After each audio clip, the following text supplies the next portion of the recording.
Kenapa Nasdem tiba-tiba mengumumkan secara resmi calon presidennya adalah Anies Baswedan?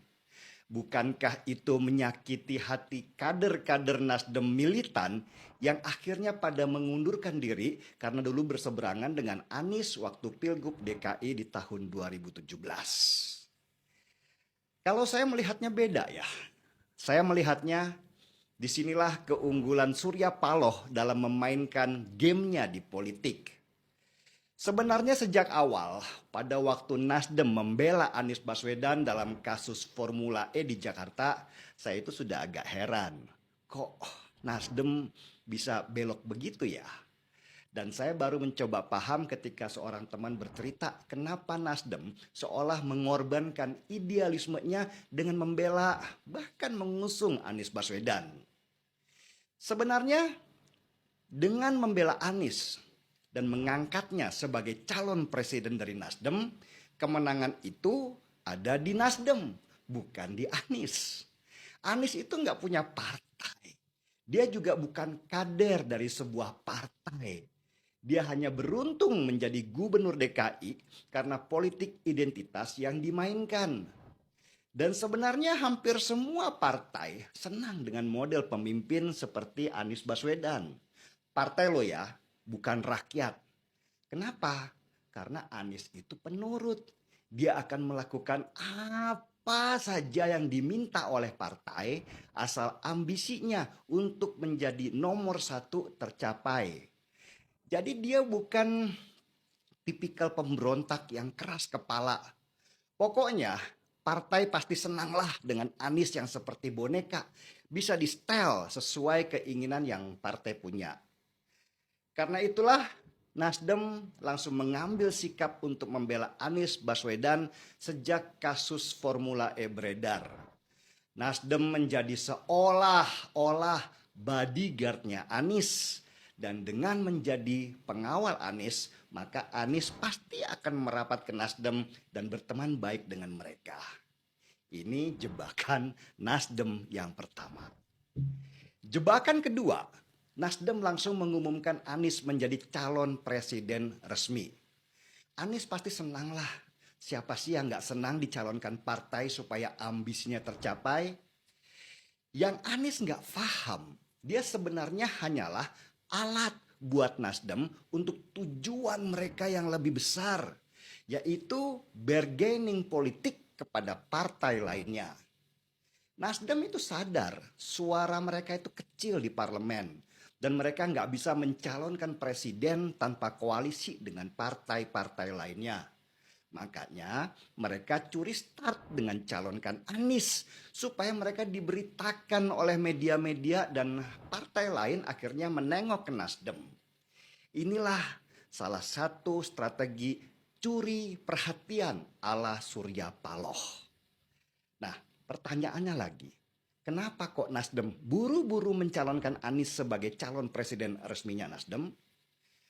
Coba ingat, awalnya Nasdem ingin umumkan capres resminya di bulan November nanti.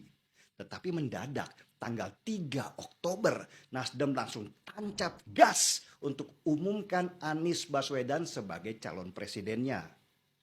Nasdem jelas harus buru-buru lah karena ada indikasi partai lain yaitu Demokrat akan mengumumkan Anies sebagai calon presidennya. Wah, kalau Demokrat duluan yang mengumumkan, semua investasi Nasdem ke Anies waktu bela dia di Formula E itu bisa hilang. Demokrat yang malah dapat nama bukan Nasdem.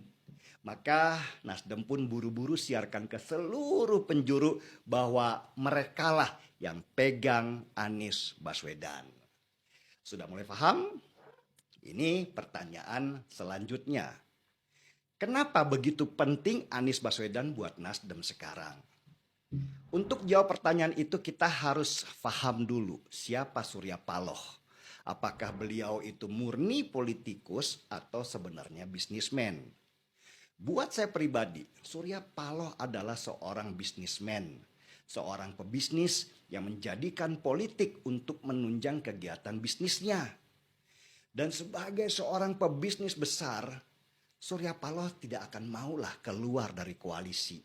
Karena kalau dia jadi oposisi, bisa hancur apa yang dia bangun selama ini kalau dia harus keluar dari kekuasaan.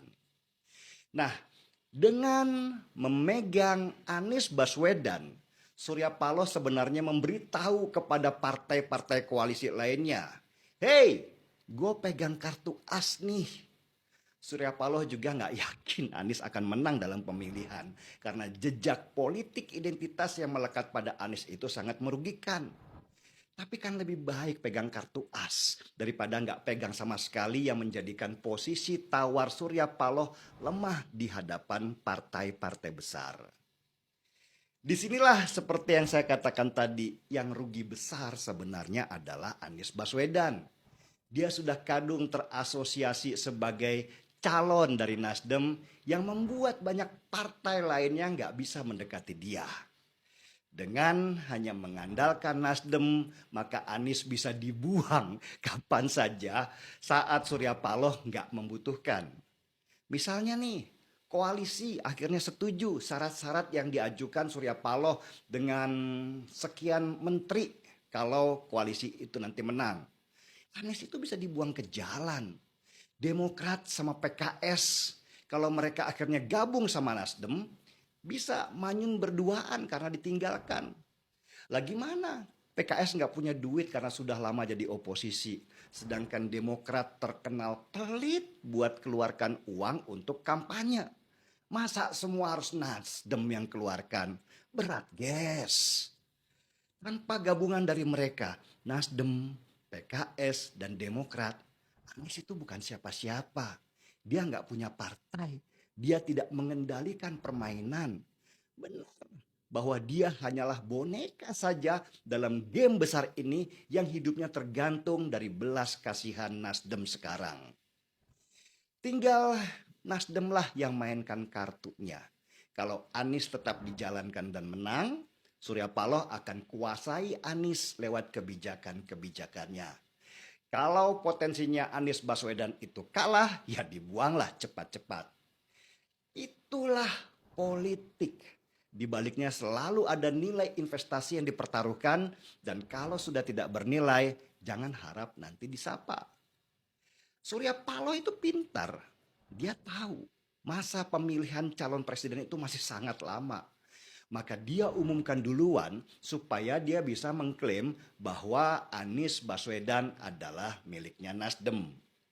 Kalau nanti di tikungan terakhir mendekati batas pemilihan capres, sangat mungkin Nasdem itu berbelok ke seberang dan bergabung dengan mereka yang punya potensi menang.